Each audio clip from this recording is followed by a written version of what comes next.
लोगोफोर थाइजौ गोमोन गोमोन न'नि आरोना थाइजौआ ओमफ्राय खानानै फोमोनदोंमोन आरो अबेबा अबेबा बिफाङाव मोनखाबाय खानानै लाबोबाय नै दा हागासिनो दं आरो ओरैजाय दङ आनारस पाइनापोल जा गोथाव मोदोमो माबाया पाइनापोल आनारसआ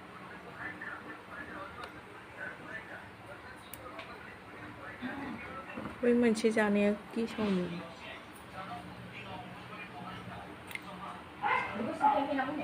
माखौ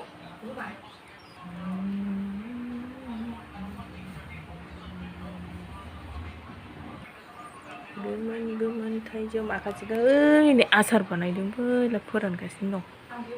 दं नै हा सिखा लायथां मा मेथाइ बियो मालटेस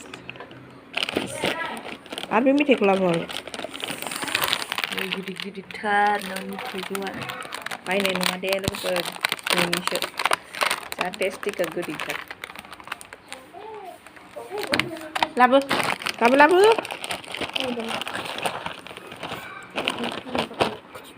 थाइजौ जाया थाइजौ जाया आनारसखौलाय आनारसखौ नोंना बिस्किटआ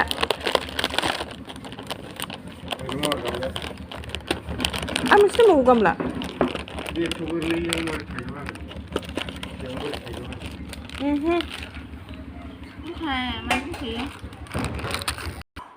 गामला सुनसै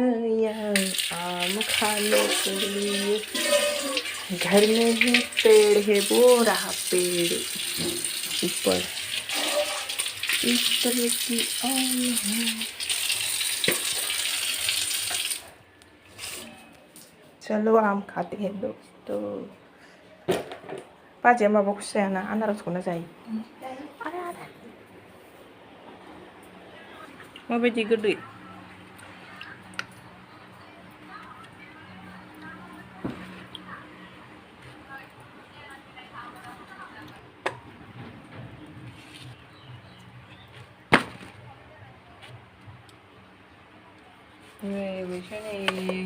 बे गेसाव बाबाया गेसावखौनो खावसे गेसावैनो जालांबावदों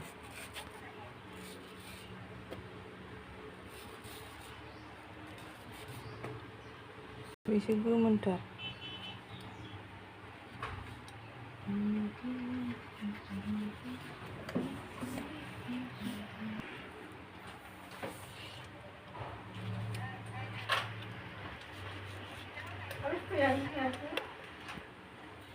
दुना थाइजौ जायानो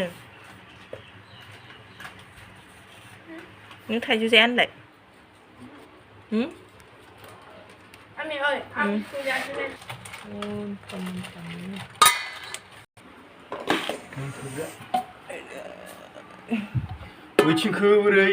बिदिखौबो लांजानाय नङा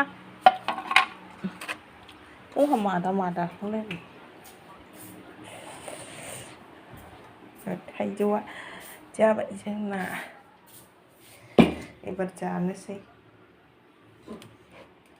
बे थाइनाया गोथां मोनदांहाय नों थाइजौ जायोना जाया खिथादो थाइजौ जायोना जाया जायो जायोना जाया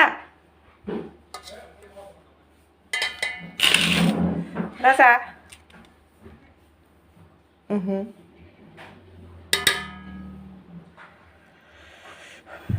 নাখাই যদি থাক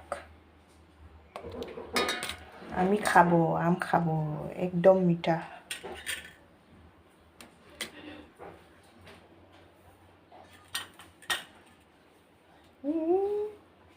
जानाय लुबैथारबाय आं बिराद गोथाव जागोन बेयो जानाय मोजां गोदैथार थाइजौआ सो टेस्टी बहुत मीठा है दोस्तों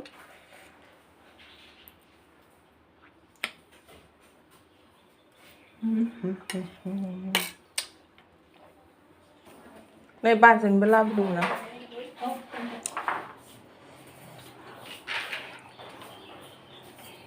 नोंहा जाया बहुत टेस्टी है दोस्तों और बहुत मीठा है। घर में ही है आम का पेड़। सो आज के लिए बस इतना ही। तो बाय बाय दोस्तों, नेक्स्ट ब्लॉग में फिर मिलेंगे। Love you all. So good bye.